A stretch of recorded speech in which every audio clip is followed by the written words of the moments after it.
Good morning, everyone. My name is Sim Gill. I'm the Salt Lake County District Attorney.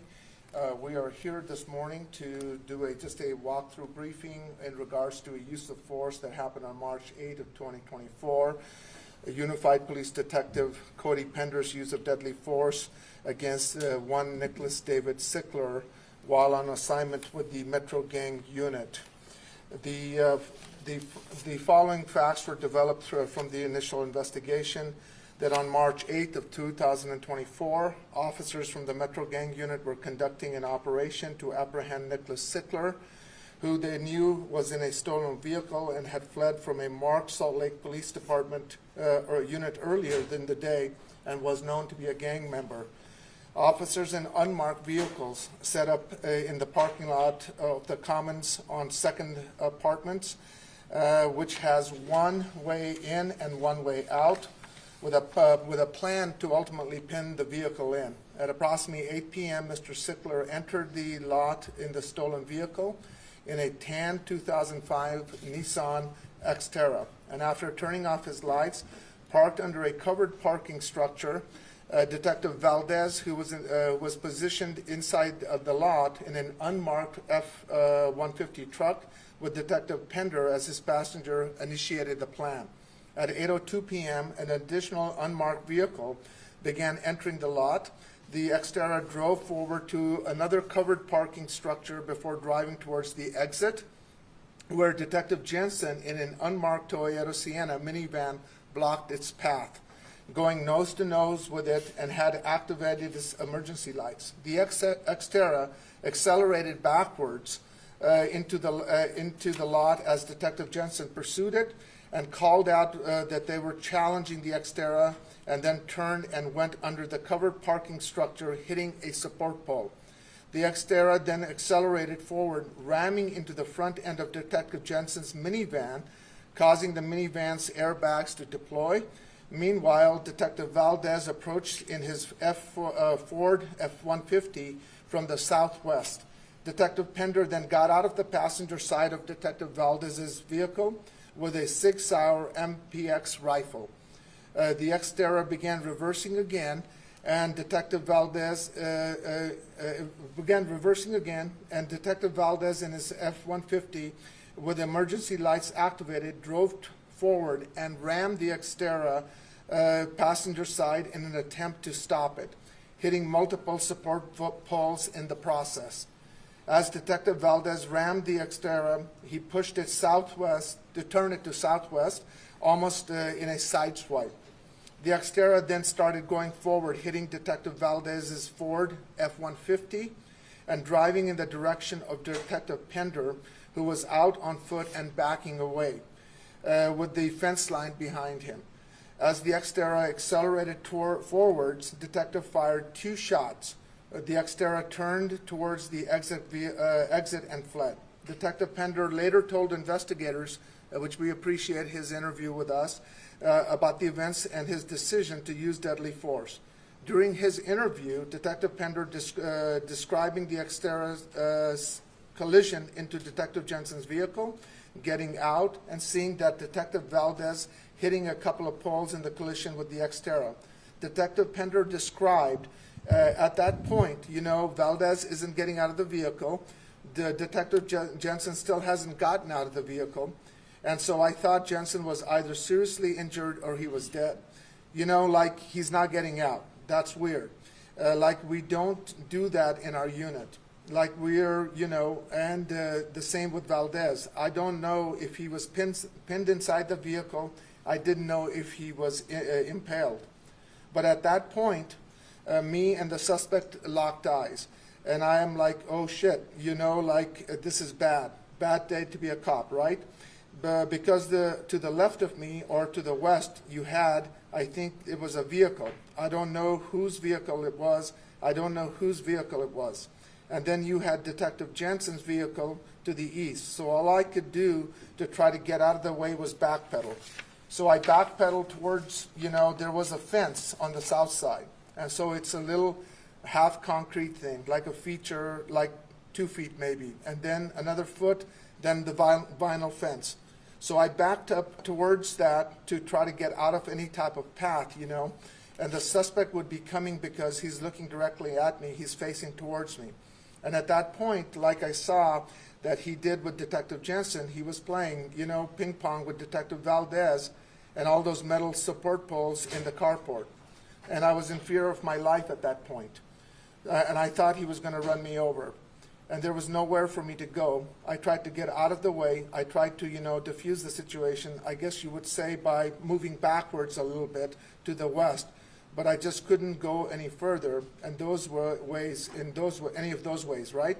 I'm stuck. Essentially, I was in fear of my life, and I thought he was going to kill me. I mean, if he ran me over at that point, you know, I'm going to bend over backwards. So he puts it in drive and is coming at me. He's coming at me. I mean, that's his path of travel, right? It's a tight fit right there, and from what I could see, and I'm like, shit, he's gonna, you know, he's gonna come my way. And he puts it in drive. He comes at me, and with his statements and with all that happened, I feared for my life. What he's referring to there is that there was an earlier statement that was made by Sickler that it talked about that he knew he was in a stolen vehicle and that he wasn't going to be taken in. And I shot the threat, you know, trying to stop the threat so I don't get killed. I fired until, you know, the threat was no longer. I mean, it's like a bang, bang play, right? It's so fast, but I'm shooting to stop the threat until he turns, right? He takes a sharp turn and flees out of the complex eastbound. So I stop shooting because the threat's no longer there. You know, and at that point, you know, I went to check on Detective Jensen, Detective Valdez, and was able to get out of his vehicle, and there was no longer a threat to us. After the shots were fired, as the Xterra exited the apartment parking lot, Officer Werner, who was set up with spikes, successfully spiked the passenger side tires. Officers attempted to pursue the Xterra but lost it. Later, at about 8:36, officers located the Xterra abandoned in a driveway, and about at 10:15, officers arrested Mr. Sickler hiding in the backyard. Notably, as captured by Officer Werner's body-worn camera, the time frame from when the sirens are activated to when shots are heard is approximately 16 seconds. And the time from when sirens were activated to when the Xterra was spiked was approximately 24 seconds. What we appreciated was Detective Pender's statement to us, because the video camera that we had was limited, and it could only capture, and it doesn't always capture the narrowness of the place where the detective was. But we will go ahead and share with you what we do have as the investigators discovered this. This first video is this is a surveillance of the entry parking lot, which has no audio. Unmarked police cars, including the vehicle Detective Pender is in, are already set up inside. First, we will see Sickler drive into the parking lot. Then we will just speed the video up until 3 unmarked police cars enter the parking lot. The third one is Detective Jensen, which will be involved, and he will hit the car later. Then you will see a split screen that gives us a closer view as Detective Jensen comes nose to nose with Sickler and challenges him as he tries to exit. Sickler then reverses back into the parking lot and turns sharply under the covered parking structure, where he hits a support pole. And in the videos from another camera, you can see clearly as Metro Gang unit members attempt to apprehend Sickler. But this one gives us a unique view of Detective Jensen challenging Sickler. So go ahead and play that, Nick. So that's Sickler coming in the Xterra. And like I said, there was only one way in and one way out, and then there's a parking structure that's inside. But this kind of helps us get the sense of orientation and staging, and then the ultimate sort of confrontation as well.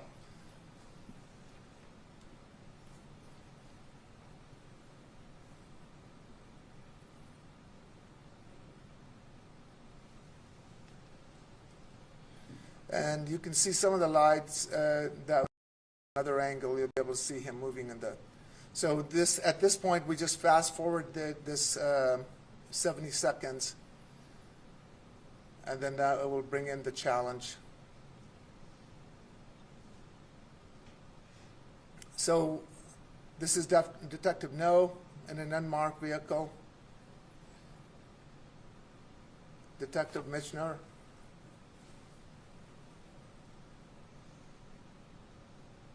So this shows when this is actually Sickler. He has turned off his lights. He's trying to escape, and then he's confronted by Detective Jensen.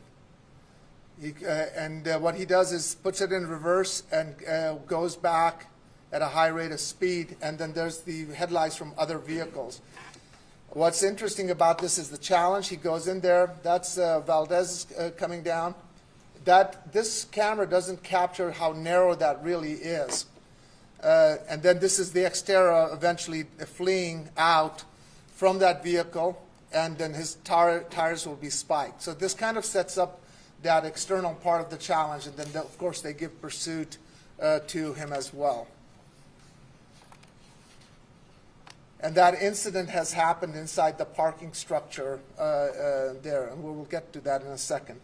So this next thing, video, it shows the zoomed-in surveillance there. Now here is the same surveillance, but we're just showing the zoomed-in part at this time. So what you'll see, this is the area that will happen.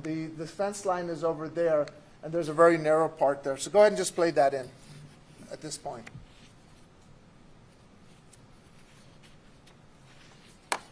This is the broader, I'm sorry, this is the wide angle. This captures it, and then we'll zoom in, I'm sorry. Again, that's you'll see the vehicle coming in, and he's going to travel around. And that was the interior of the parking structure that I was mentioning. That's the Xterra. He's coming.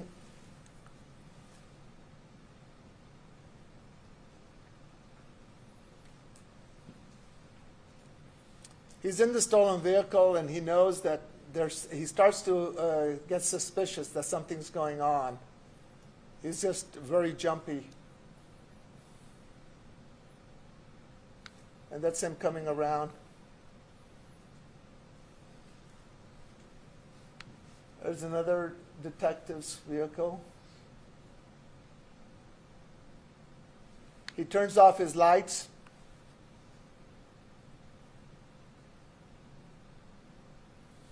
And then he's going to go in there, and this is he'll go in and park. And again, he's just jumpy that he's paranoid that there's other people there. And then this is the same vehicle that's going to eventually end up going out, and then we'll come back this way.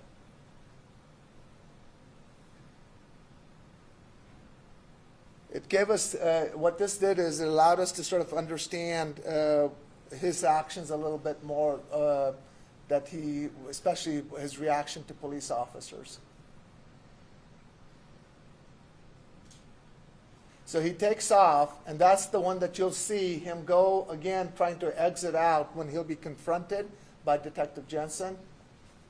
This is the other officer they're going to go around that will eventually come up here. So he's going out right there, and he'll be challenged. And then once that happens, the challenge, you'll keep your eye in this area right here. So he comes in, he hits this pole. The minivan comes in. He backs, it pushes, but the vehicle gets turned this way. And Jensen and Pender has already gotten out, and it's a really compressed space. You can't tell from here, and then he'll take off. So this was as far from the far part that we could see. Again, this is we said down here. You can see that as well, and the car will eventually come resting over here as well. So that zoomed-in part was there. Now just. Here's the same surveillance now, 25% speed. Go ahead and play that again. So that was that one subsection. Against the fences right here, this path, you'll see him come back. You'll see him hit that pole. That knocks the pole out. He comes down. There's the minivan. His car is pushed in. There. Pender has gotten out, but as he comes up, this was hard for us to sort of look at. because we don't have a better angle for it. But that's why his testimony becomes really important to us, because this space right here is actually quite narrow. So then we had the, also just for completeness, Officer Werner Spike. So go ahead and play that. Quarter, slow down, quarter speed. Yeah, thank you. I apologize. So we slowed this down again. Look at the poles. You can see the poles that he's going to hit.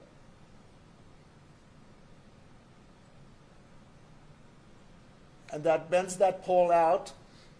This is the F10 coming in. The minivan has come down. And as they push the vehicle gets turned this way, which was hard for us to capture from this angle. Pender is going to get out, and what becomes relevant is that there's only one way out. So when he goes, he's going to have to go in the direction of Pender and then go around the vehicle. So Pender has already gotten out. This is getting pushed, and the vehicle now is actually facing in the direction of Pender. So as he comes forward, you can see him reacting because he's moving back. He fires one shot, and then he's going to go around the corner. And that was the Pender statement to us when he did that. So go to the next one, which is then the Werner's strip, throwing the spike strips.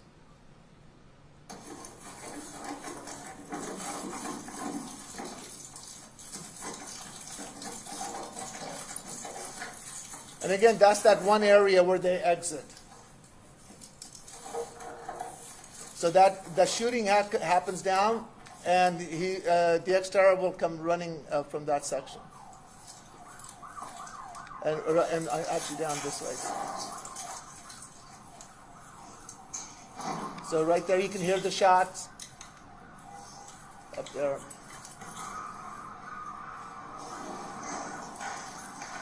Those two shots right there.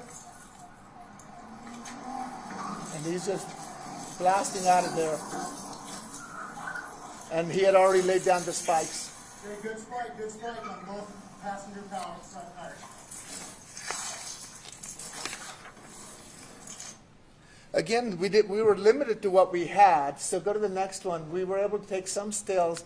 This is the amount of force that was on the minivan. So when we talk about that he's actually accelerating and hitting and pushing, he did it with enough force that it activated all the airbags and did really a lot of damage. But this also starts to show you how close and tight space that is there that Pender is talking about. That's not captured on the video that we do have.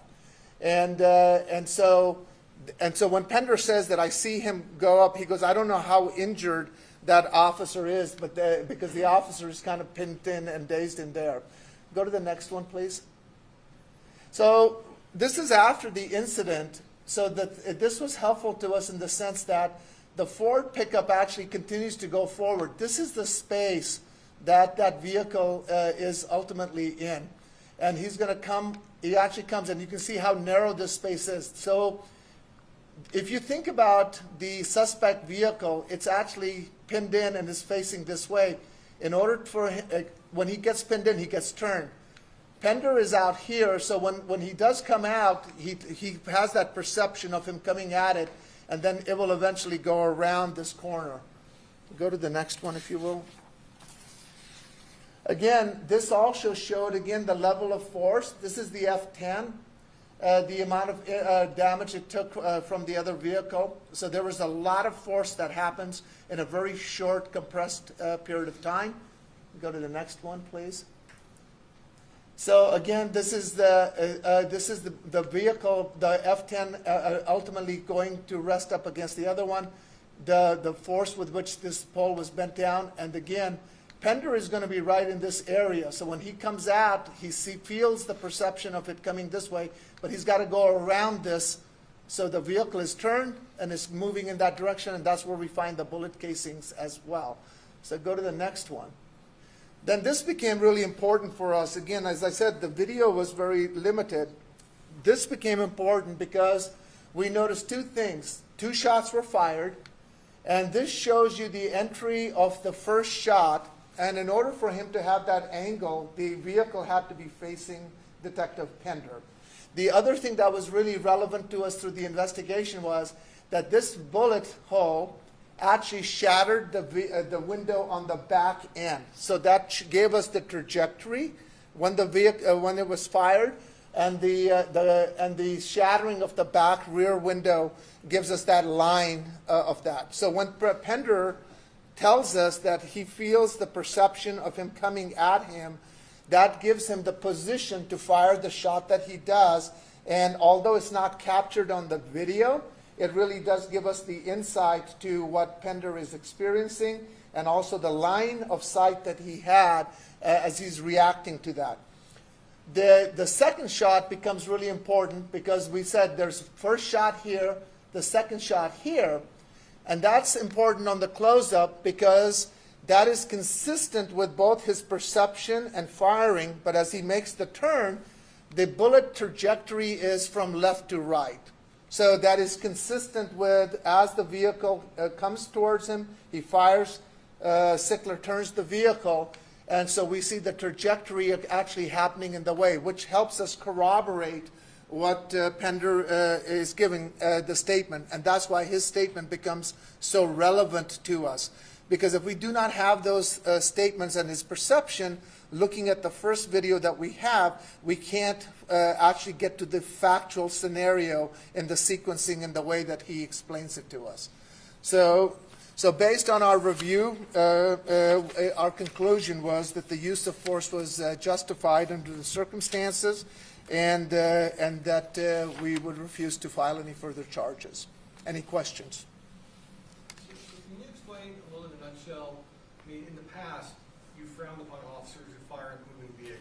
Yeah. That wasn't unjustified. Yeah. Why is this one different? Well, again, generally what I don't like is as vehicles are going away or whatever, you're firing at it. And also sometimes the best way to avoid that is not to put yourself in the way. So I talked about scenarios in the past where officers are stepping onto an oncoming vehicle and then saying, now I'm afraid, right? Clearly, if you're going to step into an oncoming vehicle, you've contributed to the exigency, which then you're trying to use as a justification. So that's just a cautionary thing that I always say, that we need to get away from that part, because clearly, if you're going to step into the oncoming vehicle and then say you're putting yourself in harm's way and then using that as the justification. In this case, what you see Pender do is he gets out. He's not going up and standing in front of the vehicle. He's actually trying to go off to the side. And so the question then becomes that at the moment that he pulls the trigger, what is his perception? And the physical evidence, when we reconstructed it, shows that the vehicle, it wasn't like the vehicle came this way and Pender was standing over here. What it is that the vehicle gets hit and the vehicle turns this way. As the F-10 hits the vehicle on the bottom end, he says he kind of sideswiped him, and the vehicle turns this way. And as it turns this way, Pender is standing in front of it. And as it comes forward, he doesn't know whether he's going to run him over. But as that vehicle comes out and dislodges itself, so that's why the trajectory becomes really important, because that first shot and the fact that it went through the windshield and shattered the back window becomes relevant, because it gives me the line of sight on the perception at the moment that the officer fired. And it wasn't like Pender was trying to run himself in front of there. So the vehicle, the dynamics change it, the vehicle accelerates out, he perceives the danger, and he's responding to the threat. And I appreciate his taking us through what he experienced, because it gives me the right context for why he makes that fire. And as he fires and he's reacting, the second shot shows me that it is as the vehicle is turning, because the trajectory is from left to right, right? So those two sequences of shot actually helps me justify why he shot at this particular vehicle at the moment that he shot at it. Can you say, do you think same outcome, same decision you would have made even if he had not talked to your interviews? Again, I think we would have, I think, eventually gotten to the analysis of the trajectory that was relevant to me, right? Because when you look at it in the first frame of it, that can be it can be misleading. Because he's there and you're going, well, he's just driving off. Why is he firing at him? Well, that's why the trajectory of the vehicles and the way that it was helps me give the line of sight, and then his statements help me corroborate the forensics of what we find, right? So I think we would have probably ended up there, but this is why an officer's statement is so important to us, is because it helps me really get to the context, right? It's not about whether he's factually correct. It's what I'm trying to understand is what is he experiencing at the moment he makes the decision to pull the trigger. Any other questions? Okay, thank you.